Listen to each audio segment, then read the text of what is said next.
Yeah, it's so isolating. I was so fearful to reach out for help. I was so fearful to kind of let my guard down and admit that I needed help and kind of drop the facade that I was putting on. And that's incredibly scary. So I think if it inspires somebody to just consider reaching out, just reach out for help. Call a friend, a family member, a rehab, or whatever, a coworker, just to reach out and take that step, because it's so much better on the other side. Stories are powerful. Welcome to the Rise, Recover, Live podcast, brought to you by The Phoenix. This is a space where people impacted by substance use can come to share their story of strength and resilience, get open and honest, and inspire hope and build community through shared experience. We'll be talking to people in our community on their own recovery journey and shine a light on the topic of recovery in all its forms. Maybe you'll hear some of your story in theirs. Let's show the world that together we rise, recover, and live. Yo, Bryce the Third here, popping on before we get this episode started to let you know of some cool stuff we got coming up. August 10th, from 1 p.m. to 2 p.m. Eastern Standard Time, we are going to be doing our very first live podcast virtually. This will be a program that you can register for right now in the Phoenix app. You'll get the notification before the event starts, and then you just pop onto the Phoenix app and join. We're going to be having a live conversation guided by our special guest, you. We'll be building community, answering questions, and sharing stories in real time. And I cannot tell you how excited I am about it. So open up your Phoenix app right now, go register for that program, and don't just register, show your butt up. We usually crack like 500 downloads an episode, and I really want to see each and every one of you. Bring your mama, tell your cousin, bring the kids, put them on your lap, and let's rise and recover live. Who I've been wanting to say that. All right, let me let you go so you can enjoy today's episode. Welcome, everybody, to another episode of the Rise, Recover, Live podcast. We are your hosts, Bryce the Third, he, him pronouns. Liz McKean, she, her pronouns. And how's your energy, Liz?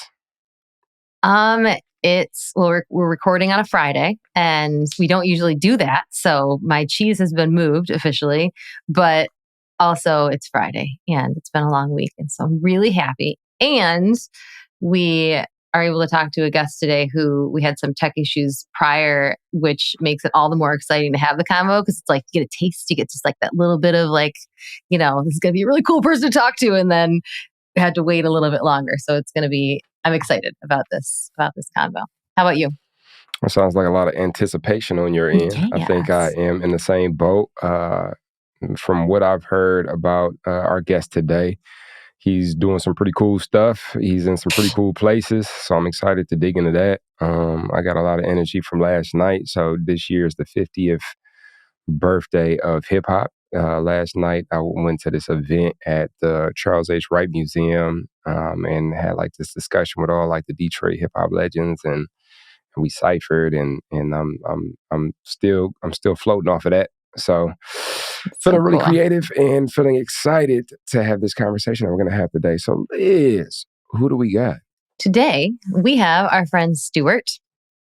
And Stewart is a person in recovery from substance use disorder. He is a volunteer for the Phoenix and has supported events like pickleball and rock climbing and hiking and kayaking. And it's a good thing he's an outdoorsman, because he's got a big old outdoor adventure coming up that we're going to hear all about, that I'm really thrilled to. I had to hold myself back from asking questions before we hit record because I'm so excited to hear about it. And a lot of what he's doing, what is coming up, is actually has to do with the Phoenix as a fundraiser. So kind of like combining different loves and hobbies and interests and communities. And I think it's just very on brand for everything we talk about here. So welcome, Stewart. Thank you so much for being here. How are you? I'm doing well. Hi, Liz. Hi, Bryce. Glad to be here with you, and thank you for moving your cheese for me. You're welcome. Is that a reference that people know? That so is I don't know. So I have no idea. There's a book called Who Moved My Cheese, which is a very good book, but I don't know if the cheese moving in that book is in the context of this cheese, but maybe it is. I don't know. It's been a minute since I read it. I'm familiar with it from the book. I don't know how long cheese being moved has been a thing, but Yeah, It there was a sequel to that book too, and it was like What? something like "I am the cheese" or something. Oh. the big cheese. Yeah. Well, that's how I know it. I mean, when I was growing up, anytime something was like out of the ordinary, or we were just like, oh my God, we don't usually do it this way. It was my mom would always say like, you moved my cheese, and it was a book about a little mouse who was all stressed out because someone moved his cheese. Yeah, I've learned as I've gotten older that there are many things that we said in my family that just seemed that it was just like things that people say, and I would say them in places where my family was not and get real funny looks. So I don't always know what is common vernacular and what is just from my sweet little family. I think the real funny looks are worth it, Liz. I think that's if you want to get to know a person, dig into the weird stuff that they say with their family. Stewart, how is your energy? My energy is great. I'm really excited to be here.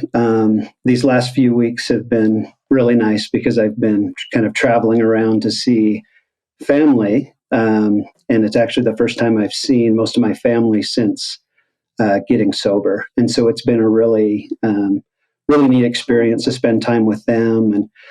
And we can talk more about this, but it was actually quite a surprise to them when I told them that I was going to go seek treatment and needed to get sober. So it's been really great to spend time with them. So I've been all over Utah, Colorado, Wyoming, currently calling in from Idaho, from my brother's place here. So it's been a really great few weeks. So my energy is good. Awesome. So I'm not super familiar with those places, but from what I do know, the topography is like breathtaking from what I've seen, huh? Yeah, it's beautiful. It's beautiful out here. I used to live out in this area, and so it's really great. Amazing. Well, I want to hear all about what you've got going on right now, but just would love to start with what you just said about your family being surprised, because I know that was a big part of my story too, for not necessarily my closest family, but actually even for them when finally they did find out, but having that kind of double life and having that feeling where, there's this shameful secret and this just pain that you're carrying all by yourself, and people that know and love you that you're able to keep at arm's length enough so they just think you have it all together, and then when it all comes crashing down, it's quite an event. So what was that like for you? Yeah, and I think it kind of begins. I was raised in a culture that drinking wasn't a thing. It wasn't in a religious community where drinking wasn't part of the culture, and so it was part of my culture. Beginning in high school, but I always kind of kept it as something secret, kind of my own private thing, my own private solution to all of my problems, because that's really what it was. It was my first drink of alcohol. It was just, I had arrived. It was just everything I wanted to be, everything I wanted to feel, everything I wanted to experience. And really I kept it a secret. That's particularly from family. And as the oldest of 6 kids, I wanted to be a good example to the siblings. And so it was just kind of my thing. And that kind of continued throughout my life. And it was pretty bad for about 20 years. I was really, really heavily into alcohol, which was my drug of choice. But and I would just do a lot of my drinking alone, and that was how I kept it secret. Wouldn't drink around family, and so it actually turned out to be April 1st of 2022 when I started to call family to tell them that I was going to be checking myself into a rehab facility. It's a confusing day to have to make an announcement. It is. On April Fool's Day. It is. And in fact, when I got off the phone with my mom after telling her that, hey, this is what's been going on for the last 20 years and I'm in a desperate situation and I need to seek out some help. About 5 minutes later, she called back. She's like, is this a really sick April Fool's joke? It's like, no, it's I wish it was, but it's not. Yeah. And I received a similar response when I called my siblings and told them. And even though it was something that I was ashamed of and keeping a secret from my family, they couldn't have been more supportive. So I was really, and same with many others in my life, very supportive. So I was really lucky in that respect. Yeah. And you chose to go to treatment. Did you just decide you'd had enough? It sounds like, the people around you didn't know. It's not like folks were pushing you in that direction? Like how did you make that big choice? Yeah, it had really gone. Yeah, it wasn't anything that was compelled. There was no consequences other than just, personal consequences. And it really just got old. It was to the point where I didn't want to live that way anymore. And I was, having thoughts about, maybe ending my life at that point. It had gotten really, really dark. And I actually don't even remember the sequence of events, but I know I was tying it on pretty good one evening and just started to Google recovery centers and started to make calls in kind of a drunken stupor. And the best decision I made was the next day, when I had kind of was a little bit more, had my wits about me a little bit more, I decided to continue to follow that through. And so, started making some calls, got some calls back from some treatment centers, and then just decided to follow through. And a few days later, I was down in a facility in Orange County, Awesome. California. So like the experience of being quote unquote functional, where nobody necessarily can see it, or like there's no pressure from anybody else. Like, yo, Stewart, you need to get help because like you're burning everything to the ground. Like actually having the opposite effect, where it's like people were surprised when you disclosed that this is the experience that I've been having. Did that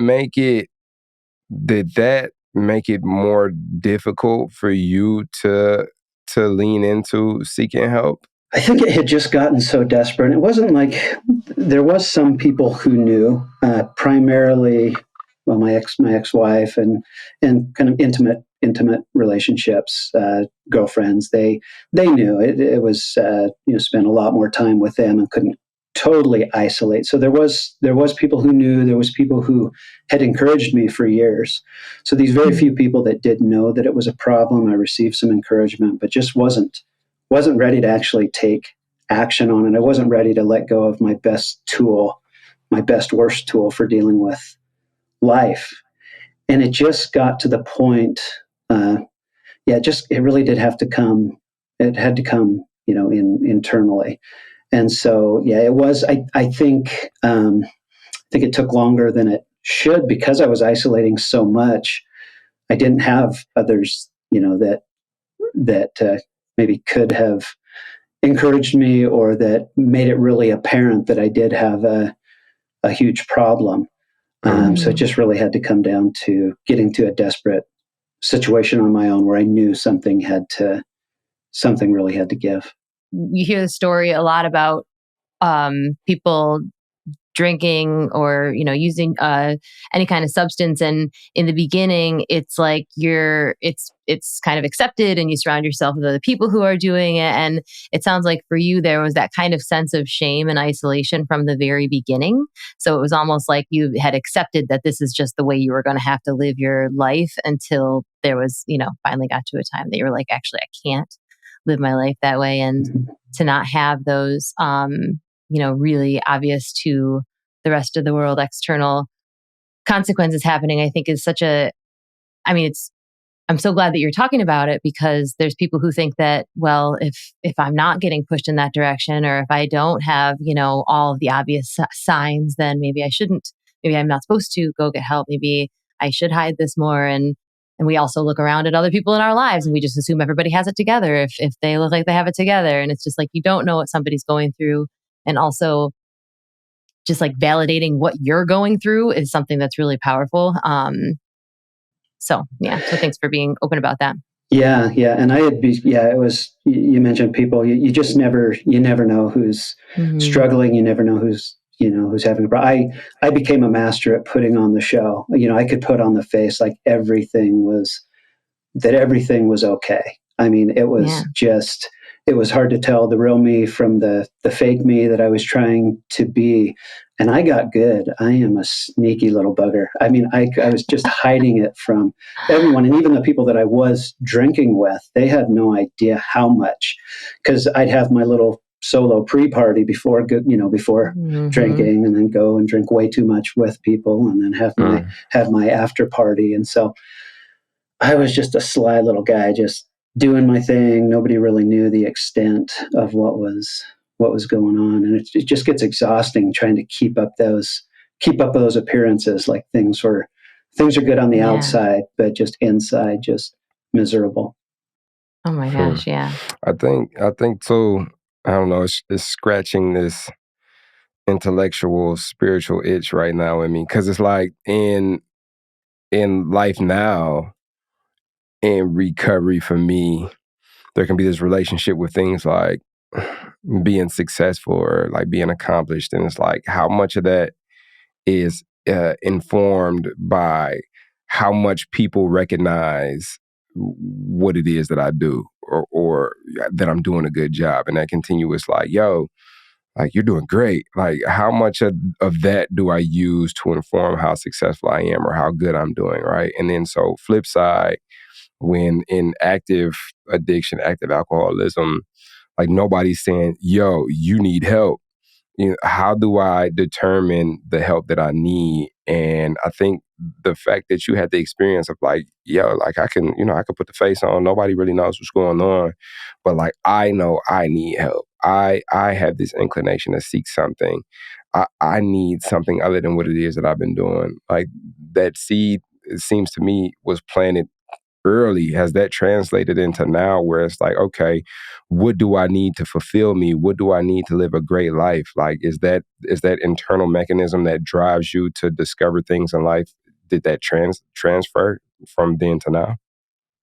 And does that question make sense? Yeah. And I think, it's kind of interesting. I mentioned putting on the show and not knowing where the real me and the kind of this character that I was playing ends and begins. And in sobriety, it's been really interesting to kind of to tease that apart and really take a look at that. And some of these things that I was pretending to be or trying to be, actually, there were parts of me that I felt good about.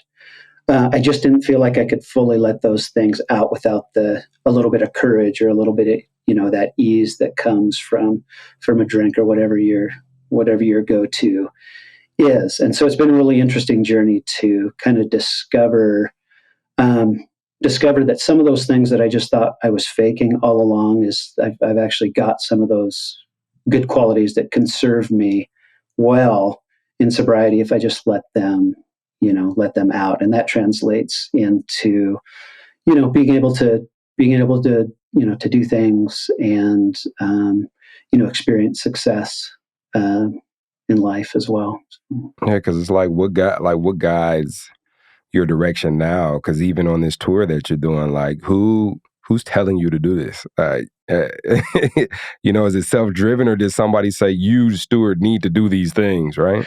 Yeah, right. And it's coming internally. It's been such a great change in sobriety, and I'm just so excited about doing the things that were just never possibilities in my active active addiction, because it was so much effort was put into managing that anything of real consequence or anything that I really valued just had to take a back seat to managing my addiction. Yeah. And when you did stop, I know that treatment was part of your story, as well as like several recovery communities. And, like I said, when I introduced you, you've got all these activities that you do, but, you'd said from the beginning that drinking was like a solution to something. Like it was helping you in a way that, for me anyways, like I needed to kind of replace that with something else when that went away. Like I couldn't just be like, all right, well now as a, raw nerve of a human, I can just like exist in this world without any kind of support. So I know I have a little inside track from what we saw, that when we first decided to do this podcast, that you have some tools now that I think maybe are supportive in a way that you had hoped alcohol would be, but aren't going to ruin your life. Yeah, right. And yeah, you mentioned that connection, and I mentioned previously, I was just completely isolating myself. Often, just physically, it got to the point where I was just kind of a shut in. Get off work, shut the blinds, drink myself silly, and just completely disconnected from other people. And so in treatment, in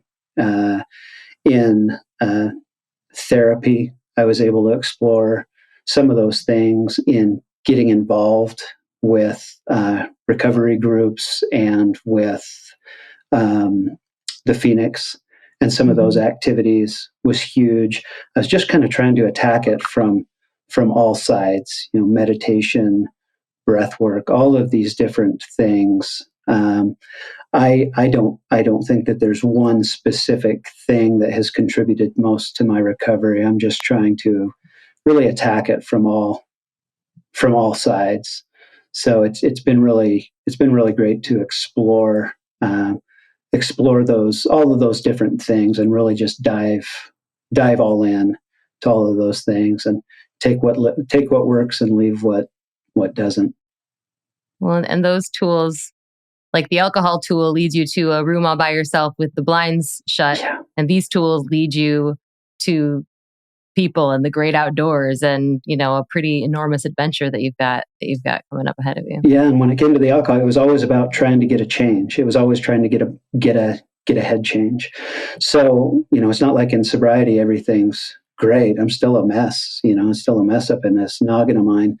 But, if I can, meditation, for example, just take some time to just really pause and observe, and then try to understand my feelings better, just observe them for what they are, not good, not bad, and just act instead of just spending my life reacting. Because it always used to just be reacting. And the best reaction I could ever come up with was drinking, because I knew drinking would immediately give me that head change that I was looking for. It would, get me to where I wanted to be, and everything was all right until it wasn't all right. Or breath work is another way of kind of getting a little bit of a change, pausing, thinking, focusing. And so that's huge. And it's the same thing with connecting with others. It's, I get very self-absorbed, get all up in my head, all up in my feelings. If I can just take a minute and maybe think about somebody else for just a second, stop being such a selfish guy all the time. That's a great way to get a change and get out of myself. And so all these different ways to get a head change in a productive way seems to be so far a lot better way of living. All of it,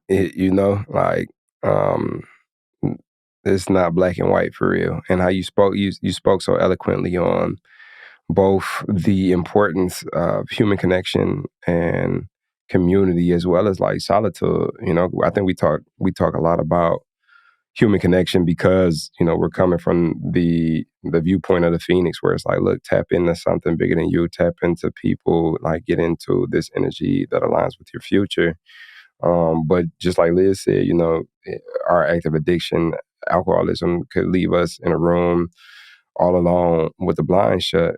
But then our recovery could leave us in a room all alone with the blinds shut. It's like a same deal, but different energy, and like learning how to take what once was not a contribution to our well-being and flipping it on its backside and really seeing like what medicine exists in there and learning how to integrate that into our lives is part of the nonlinear aspect of recovery, I believe. And I'm super, I've been trying, I know we've been kind of like teeter-tottering a little bit, but I'm really excited about like this backpacking thing that you're embarking upon and kind of making the transition from this to that. It's like that will include, a bit of solitude, huh? Are you doing this on your own? And even as you travel and you see family, like the continuity of that travel is you spending time with yourself as you move around. So now there's a lot of like healthy solitude in how it is that you're activating. So tell us about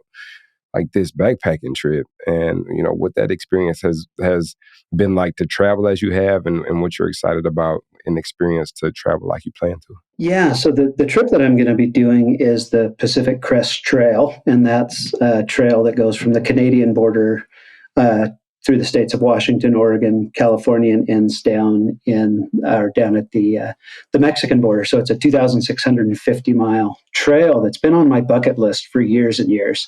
I grew up in the Pacific Northwest, and I've hiked different sections, small sections of the trail, and it's always been something that I have wanted to do. And in sobriety, I've kind of gotten my hiking legs back under me and have rediscovered the things that I used to love to do, and including, just outdoor activities, particularly hiking and backpacking. And so I decided that this was something that I wanted to do. Just originally, I just thought, hey, I want to celebrate this new life in recovery and just do this on my own. This is something I really want to do. I want to have this be a big epic adventure as kind of a demarcation between the old way of living and the new way of living. And then I thought, as I was thinking about it more, I thought, wow, this might be a great way to inspire others who are in recovery about, there's a better way of living. We can actually do the things that we love to do and want to do. And so I decided that I was going to do it as something to kind of raise awareness of the Phoenix, and then decided that I was going to do it as a fundraiser for the Phoenix, as kind of a way to make it about something bigger, which will kind of help give me inspiration on the way as well. So it's kind of just this all-encompassing thing for me, a personal bucket list item, a personal celebration, a way to get the word out about the Phoenix, the great organization that it is. And it has been a huge part of my recovery to get involved. And hopefully I'm going to have some people meet me along the way. I'll be able to stay connected that way. There's going to be other people out there that are hiking the trail, not necessarily that I'm going with particularly. I'm just going on my own, but it's a popular trail and there's going to be a lot of people out there. If things go as planned, I'm going to have some different groups and different friends from recovery and family come and meet me along the trail.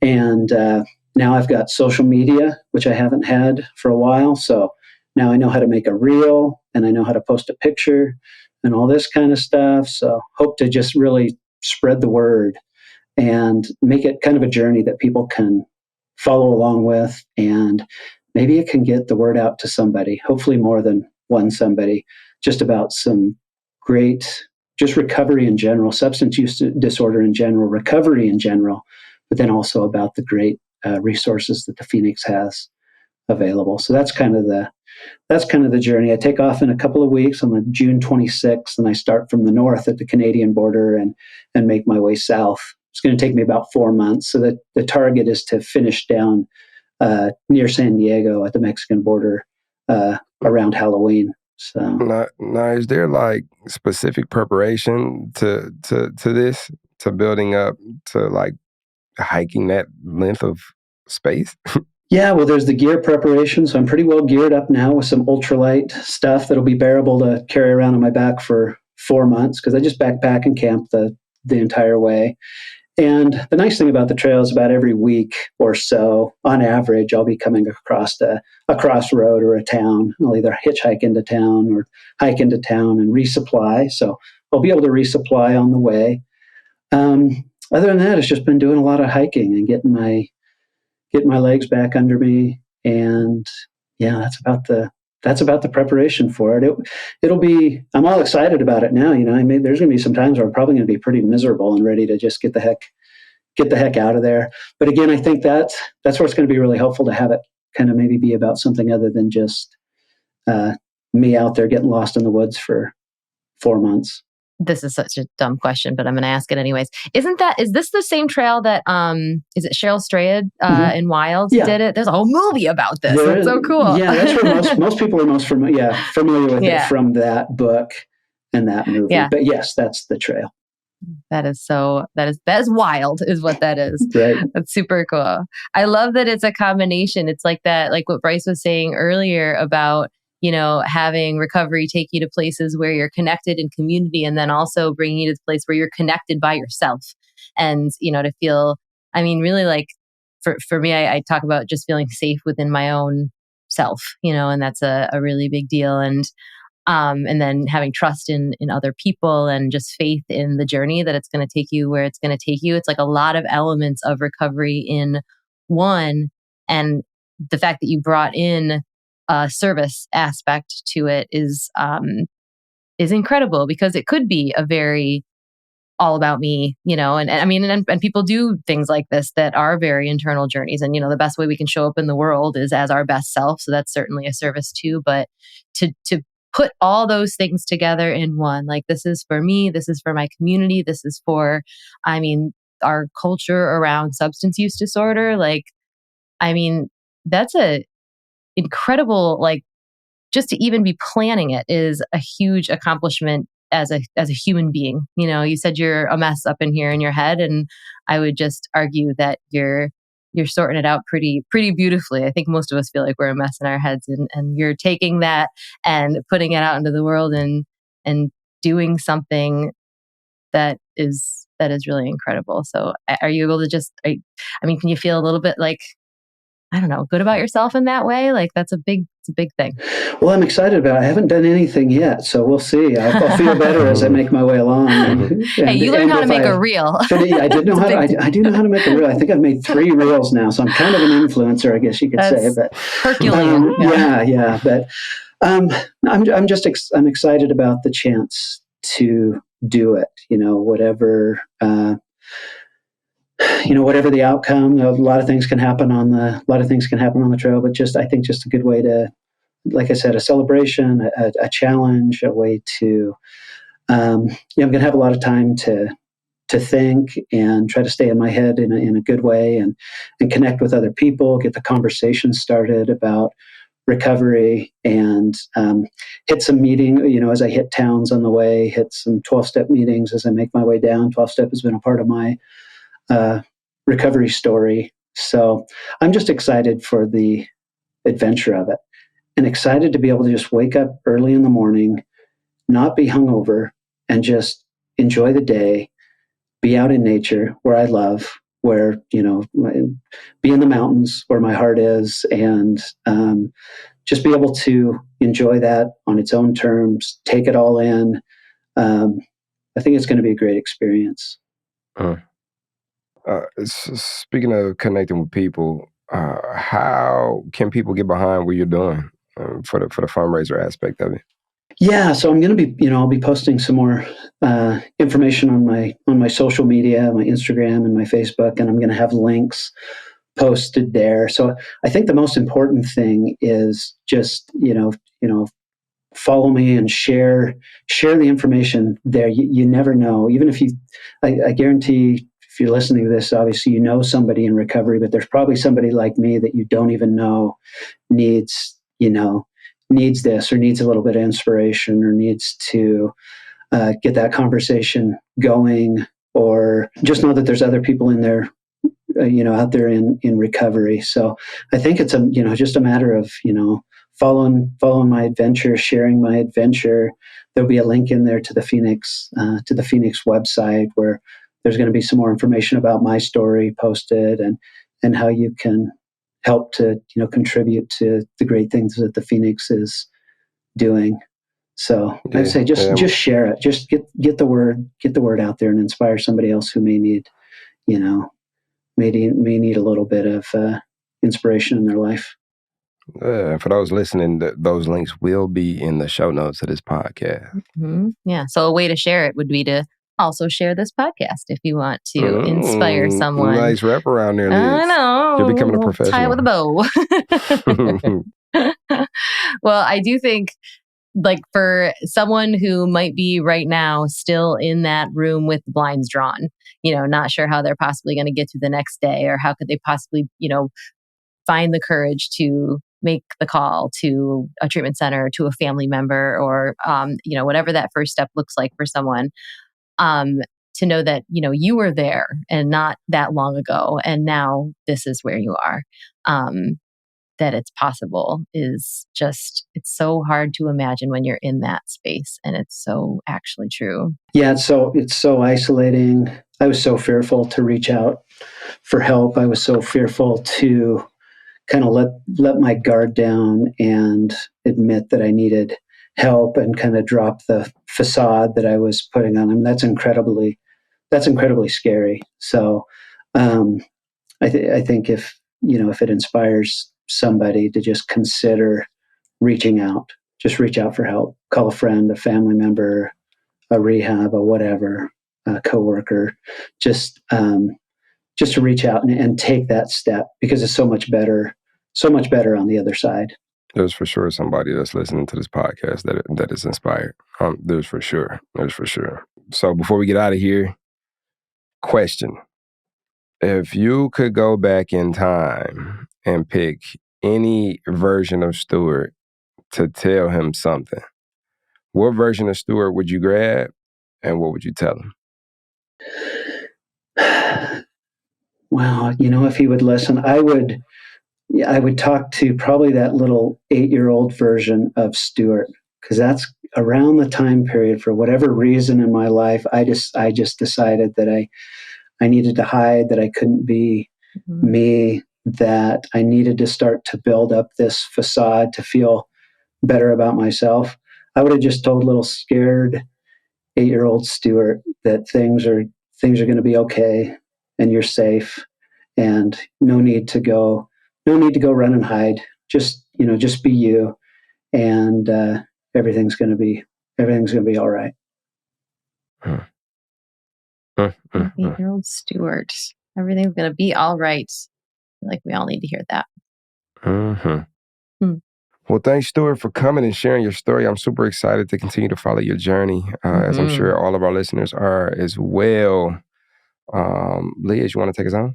Yeah, definitely. I feel like I want to add to my bucket list, maybe not the 2,000 some mile hike, but something like that. Gosh, we just had Rory on the podcast recently, and he's talking about running marathons. We got Stewart doing this 4-month hike, and I gotta do something, man. I mean, it's just inspired. Come on out to the trail, you guys. You guys are welcome. Just come hike with me for a couple miles or 10 days or somewhere in between there. So. Or maybe I'll learn how to make a reel first, and that'll be my first step into greatness. Yeah, there you go. That's Liz's challenge. I know. 2 reels in 30 days. At a time. That's right. And then maybe we'll work up to the hiking. I'm super inspired. So thank you. And for everybody who's listening, thank you. And, whatever big thing you've got cooking in your head, whatever, bucket list item you've got, start putting on paper, start talking about it, because you absolutely can do it. And we're so grateful that you're here and that you're listening. Please subscribe. Again, please share this episode. There's so many reasons to, so many beautiful sound bites from Stewart, and also, inspire folks, have them follow along in his journey. If you could rate us and review this podcast, it makes an enormous difference in getting us up and getting it out there to who needs to hear it most. And Bryce is going to tell you how you can catch up with us just personally. Well, first, you get your backpack and you make sure you pack it light, and then you set out to hike 3,000 miles, not 2,000, 3,000 miles. And it's like, what you do is you download the app, the Phoenix app. On there, we got a community group, and that community group is the Rise, Recover, Live podcast group. Pop in there, come see Liz, Stewart, and I in there. Ask us questions. Tell us what you like about this podcast, what you don't like, what you want to see more of, what you want to see less of. We are in there and we are active. We are actually pulling suggestions from that community to inform how it is that we create this show, because this is our show. This is not our show. This is our show. So the greater hour. The greater hour. Hop in the Phoenix app, go into the community group, the Rise, Recover, Live podcast app, and come holler at us. Yep. Can't wait to hear from you. And we will see you next time. Catch you later. So now you're excited. Bryce, Liz, how do I get involved with the Phoenix? Well, my friend, it is super simple. We actually have an app.